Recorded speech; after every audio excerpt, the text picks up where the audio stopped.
At my word the maelstrom shall come, and Vraks shall drown in blood. Even the dead shall find no peace. I shall be the herald of the oncoming apocalypse, and the true gods shall know my name. Attributed to Lord Zaphon, apostate cardinal and arch-heretic despot of Vraks. And judging by the current situation, those words were not merely empty threats. Welcome back once again, everyone, to the Siege of Verax, where the Death Korps of Krieg stands on the very precipice of defeat. With the arrival of the Chaos battleship, the Anarchy's Heart in low orbit, disgorging the Skulltaker warband of Chaos Astartes onto their battle lines, and the somewhat more dramatic arrival, directly onto the planet itself, of the Chaos heavy transport, the Aron's Bane, the Death Korps is reeling under this renewed assault. Even more so since, unfortunately, they did not receive much, if anything, indeed, in the way of a warning that all of this piss and vinegar was about to descend upon them from on high. And so, with very little warning, the 88th Imperial Guard siege army found itself under assault from orbit by elements of several Chaos Space Marine warbands. Turning what had once been a rigid, organized and fixed front line, which sole purpose was the encirclement and eventual annihilation of the fortress of Vraks, into a maddened free-for-all.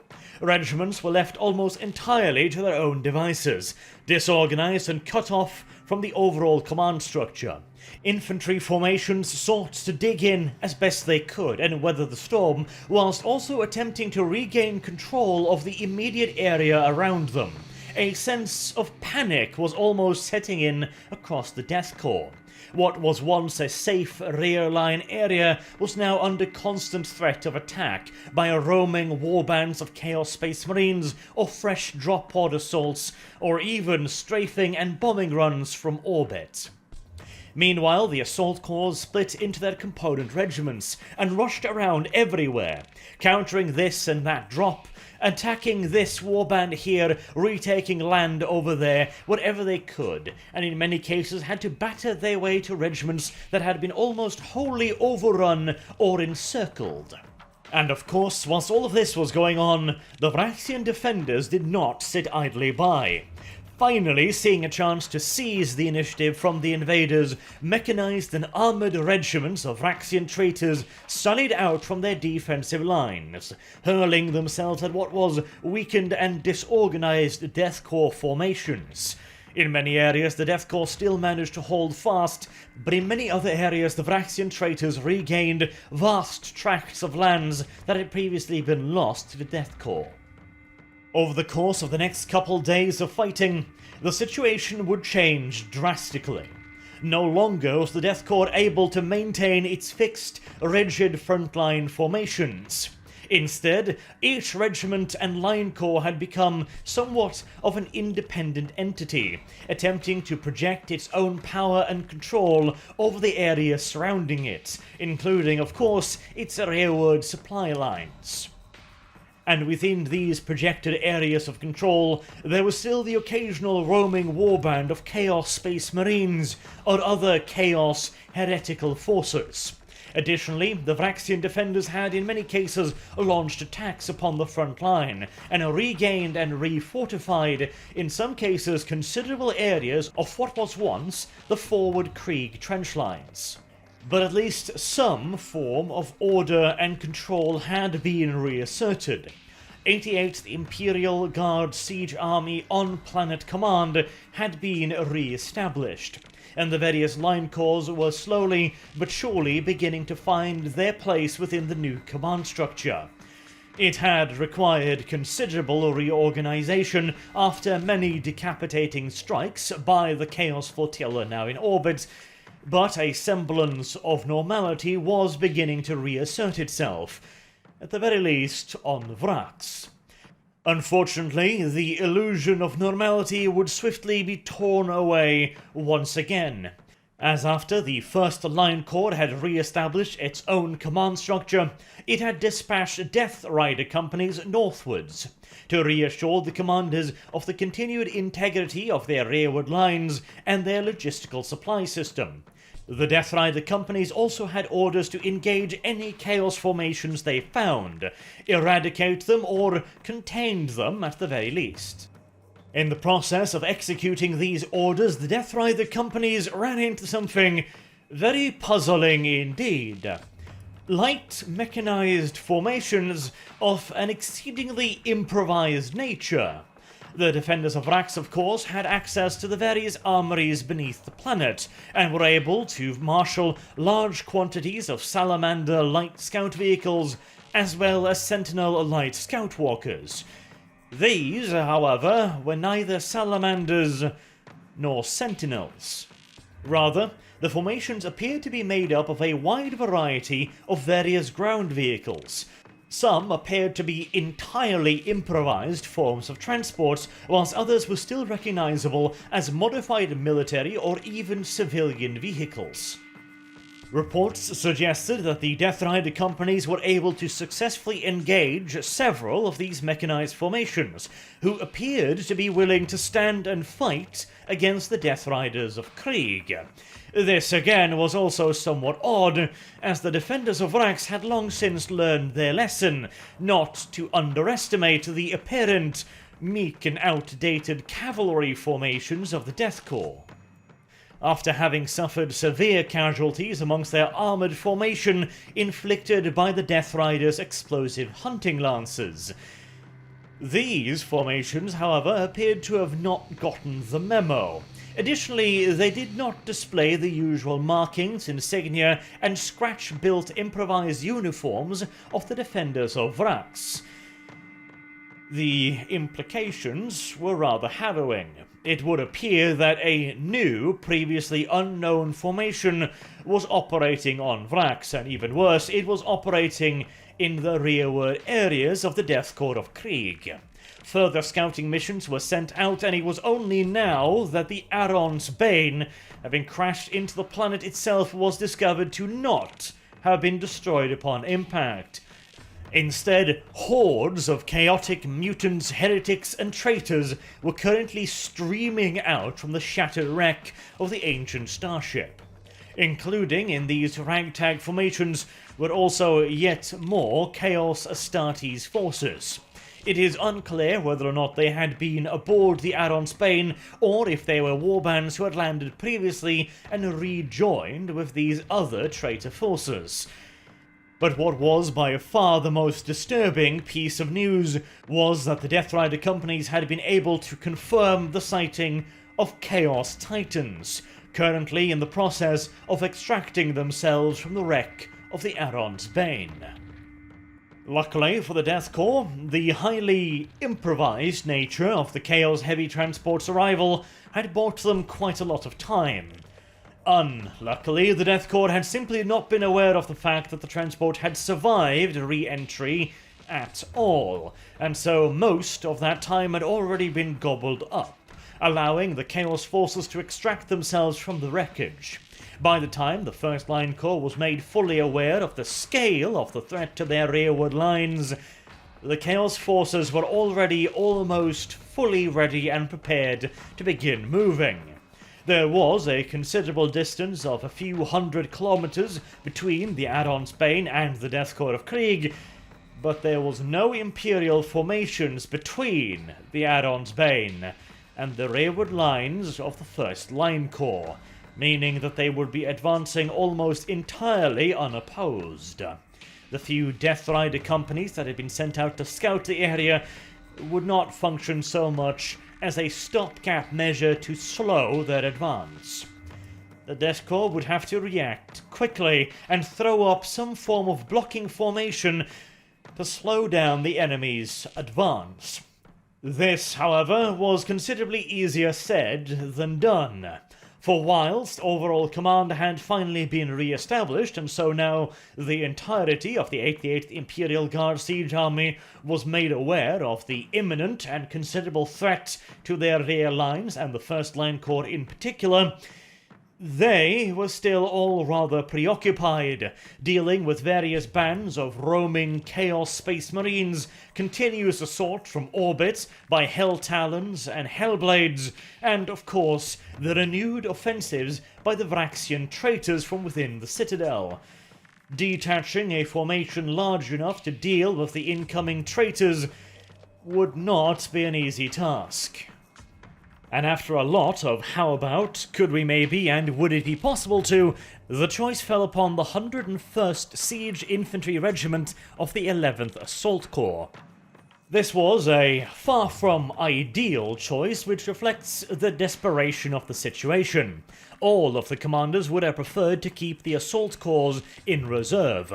The various mechanized and armoured formations were already rushing around the battlefield like crazy, plugging gaps, chasing off warbands, and recapturing terrain.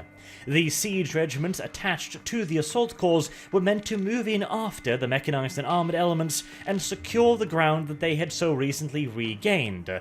They would subsequently hold the position against any further Vraxian counterattacks, and then hand it over as soon as possible, preferably, to new regiments brought up by the line corps in question, these regiments either having been relieved from other areas of the front line, or reforged regiments that had been gathered up and organised once again from the various scattered remnants of other regiments.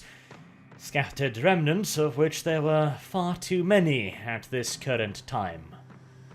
And due to the somewhat improvised nature of the Death Korps resistance at the moment, new regiments were not always ready to step in and take over the burden of holding terrain immediately, which is why the siege regiments attached to the assault corps were so important.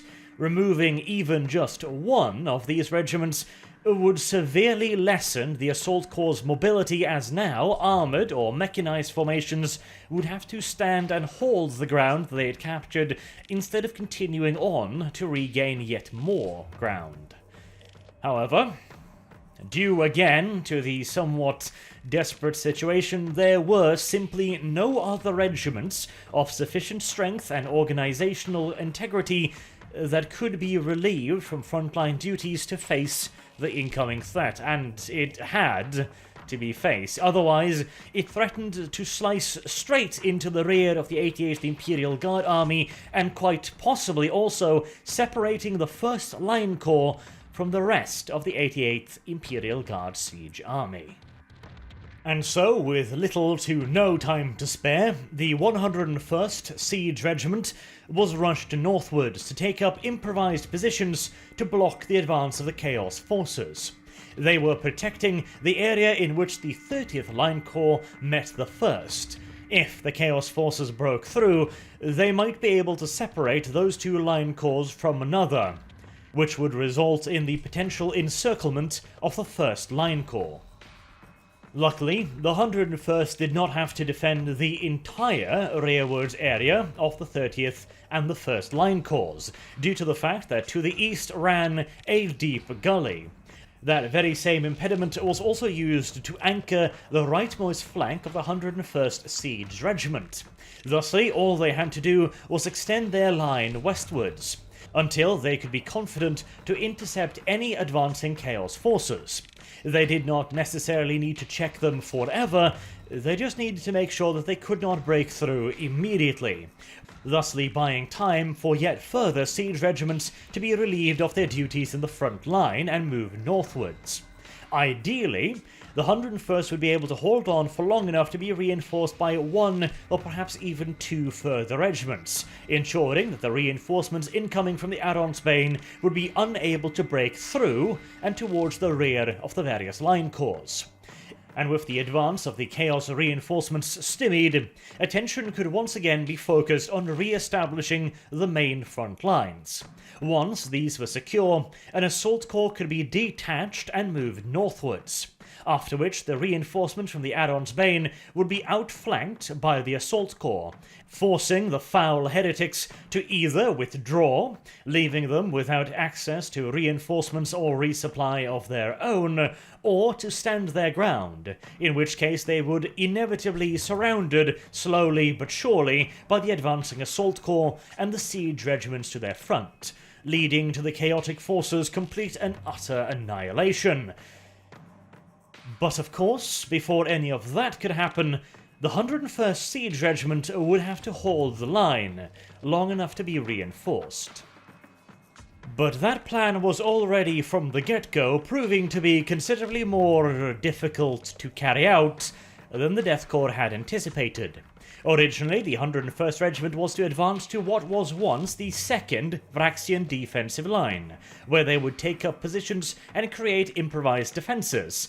However, the Chaos Forces had advanced with frightening speed, and the Death Korps' own reaction had been quite sluggish, and so the Chaos Forces reached the 2nd defensive line before the 101st and began occupying it. The 101st would now have to launch a counterattack and possibly attempt to regain the positions they were supposed to be occupying. Not ideal, but on the bright side, the 101st had been seconded several armoured companies.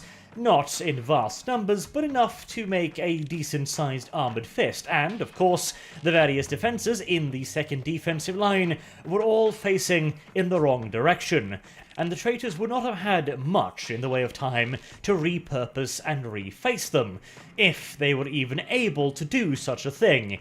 You must once again remember, these were not the Vraxian traitors, who were, by and large, relatively disciplined and well-trained troops, by comparison to the hordes of screaming lunatics that made up the bulk of these reinforcements. There was absolutely no guarantee that even if given all the time in the world, they would be able to, or even less have the inclination to actually improve upon the defences. The decision was therefore made to continue the forward movement of the 101st Regiment.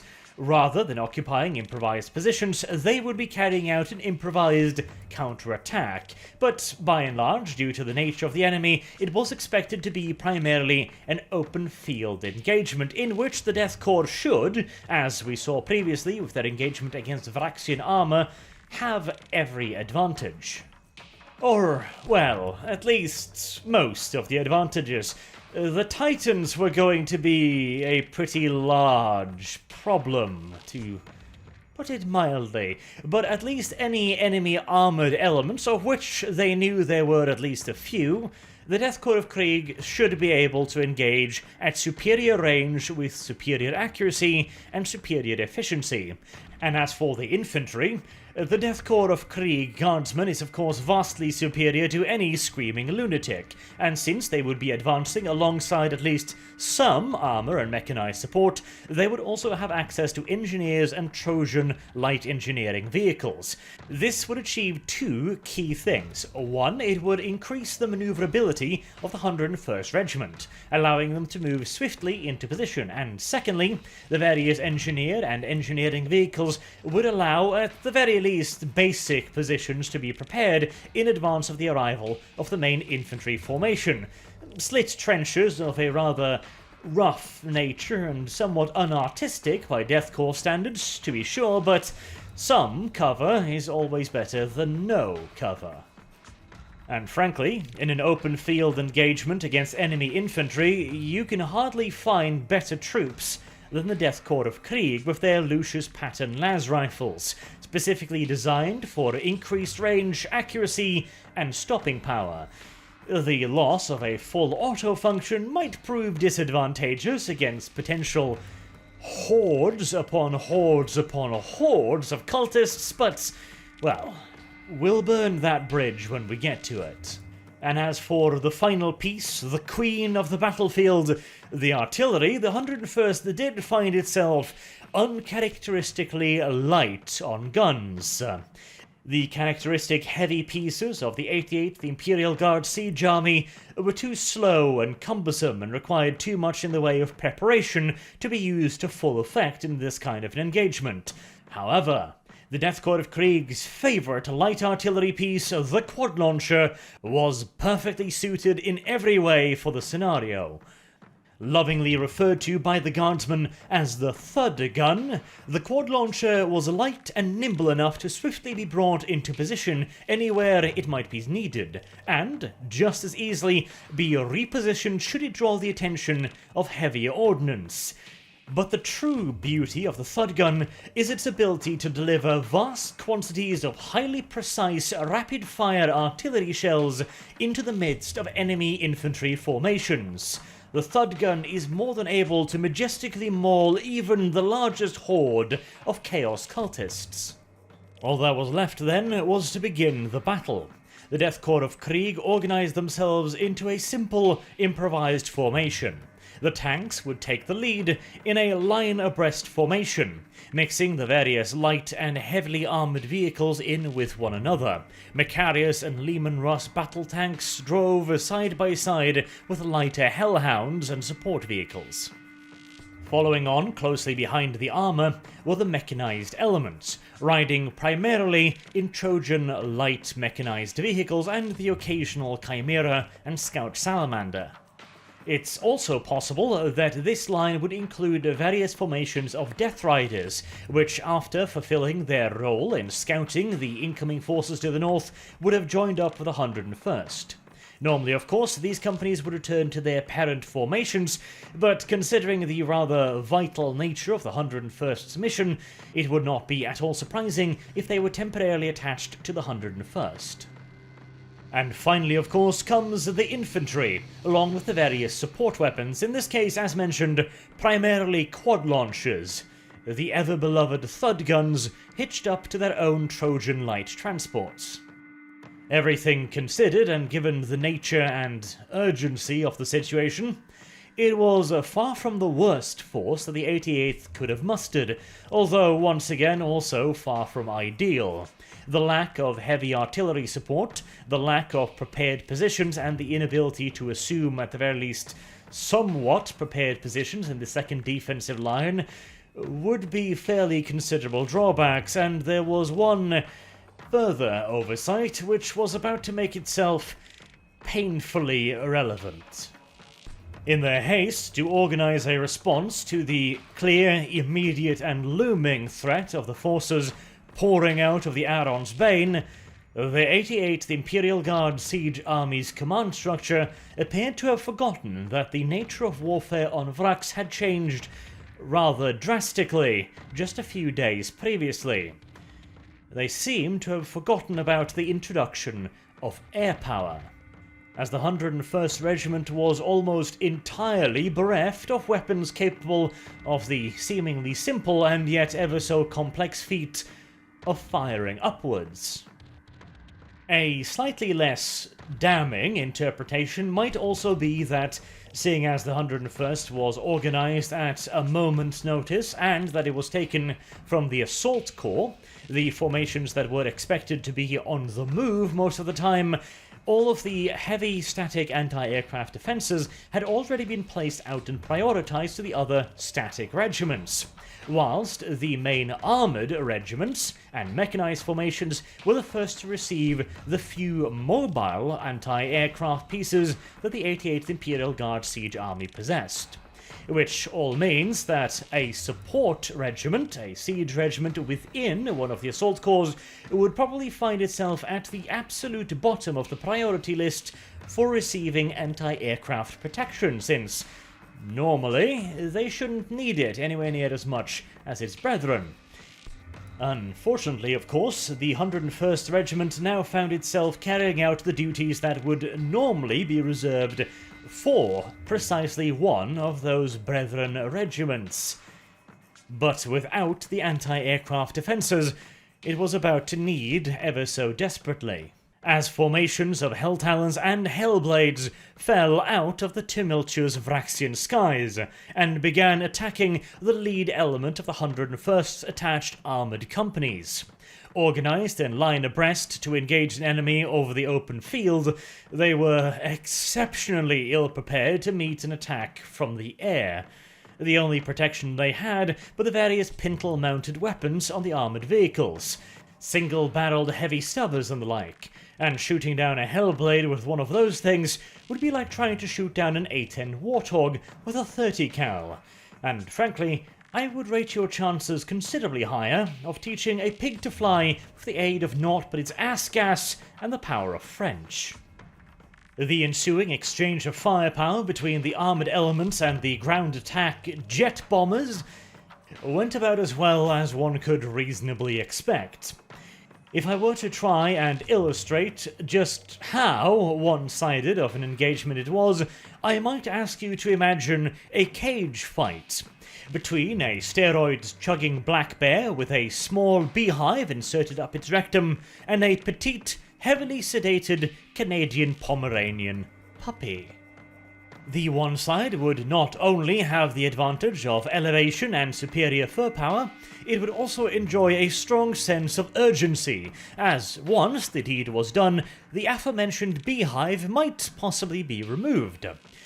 Meanwhilest, the other party might at best be expected to inflict some sort of mild, and in all due likelihood highly temporary feeling of guilt at just how easy it all was. But, like all torment, this too, fortunately, did have an eventual end. In this case, when the Hellblades and Helltalons simply just ran out of ammunition. Not an ideal start to the engagement as far as the 101st Regiment was concerned, but at least they had made it out of it with some of their armoured elements still intact, which, frankly, was one hell of a lucky break. If whoever on the Chaos side organizing the air attacks from orbit realized just how helpless this formation would have been, things might have turned out even worse. As it stood, the heavily mauled advanced elements of the 101st reorganize their front line and continue advancing towards the enemy, once again in line abreast, assuming that after the vicious fucking of a few moments ago, they would have a few moments of peace and, well, one might as well look the part, if nothing else. And soon thereafter, the Lehman Russ main battle tanks and Macarius heavy tanks got the chance to exact a measure of revenge against the Chaos invaders, as they ran into the lead element of the Chaos forces, primarily made up of mechanized infantry which had already disgorged their complement of troops and were now facing off against the incoming Krieg armor. By a stroke of luck, or as a result of the usual over-enthusiastic leadership style of the Chaos commanders, the lead elements of the Chaos force had advanced too far, and they were now left alone with the Krieg heavy armor. The Titans were, as of yet, still out of effective firing range. It was now the Heretics' turn to find themselves on the receiving end of an exceedingly unfair engagement, as the Death Korps armor inflicted a heavy toll upon them. Within minutes, dozens of light mechanized vehicles were burning brightly on the Vraxian plains. The infantry that had previously disembarked were attempting to set up their heavy weapons, and some had even already managed to do so, in an effort to engage the Krieg armor. But behind the tanks and the incoming mechanized elements, the Thud guns were already beginning to disengage themselves from their Trojan light carriers, and soon their quad barrels were thumping out a steady rhythm of high explosive shells. What started as 1, 2, 3, and 4 explosions quickly grew into a deafening crescendo, where it would be impossible to pick out the sound of the individual explosions. All that remained was one loud, constant roaring sound of detonations. A half an hour into the engagement, and all that remained of the enemy's lead elements was a bad memory. However, things were about to get a hell of a lot more difficult, as the enemy Titans had finally made their way into range. The impact of their long-range super heavy weapons could soon be seen amongst the advancing Death Korps elements, throwing up massive plumes of dirt as the weapons blasted several dozen-meter-wide craters in the already cratered and pockmarked moonscape of Vraks. Racing alongside the Titans came yet further traitor mechanized elements, and off to the right and left flank of the god machines, large plumes of dust could be seen kicked up by what was assumed to be traitor armoured elements. What the 101st had annihilated mere moments ago was but the small scouting force of a much larger and far more intimidating horde. This, then, would be the real moment of truth. To succeed in their objective, the 101st would either have to rout, or at the very least stop, the incoming traitors, including, of course, the Titans. The problem was, they did not possess overmuch in the way of effective anti-Titan weaponry. Aware, of course, of the presence of the God Machines, the 88th Imperial Guard Siege Army's command structure had assigned whatever Shadow Sword super heavy tanks they could to the 101st, but they were still few and far between. Not to mention, they were being deployed in what could only be considered to be exceptionally subpar conditions. Some of you may have remembered when I discussed the ideal way of deploying Shadow Swords when facing off against enemy Titans. Now, a Shadow Sword is never an ideal weapon to take out a God Machine, but in good, or at the very least decent, conditions, it can be a dangerous adversary. These were neither. In fact, you would be hard-pressed to find less ideal situations in which to engage Titans with Shadow Swords. The Shadow Swords would not be able to take advantage of their smaller profiles and wait on in ambush. They would not be able to take advantage of prepared positions. They would not be able to engage individual Titans without the enemy being able to support them with vast quantities of lighter elements, which might run the risk of spotting and identifying the Shadow Sword as the threat. And the moment a Titan becomes aware of the presence of a Shadow Sword, that poor Super Heavy will be on the receiving end of vast quantities of fuckery. But when in need, even the devil eats flies, and there was simply no other alternative available to the Death Korps of Krieg. The strategy then would have to be the least effective of all three strategies, and in fact not even that, since in that case the Titans would be engaged by vast quantities of armoured elements, whilst the Shadow Swords themselves lay passive in ambush, waiting for the enemy Titans' void shields to be rendered inoperational by sheer quantity of firepower. In this case, however, not only did the 101st not possess vast overwhelming quantities of armour, they also could not afford the luxury of allowing the Shadow Sword to simply wait for the void shields to fall. Instead, due to the rather pitiful numbers of armoured vehicles, the Shadow Swords too would have to join in the firing, in the hope of overloading the Titan's void shields. Oh, me oh my.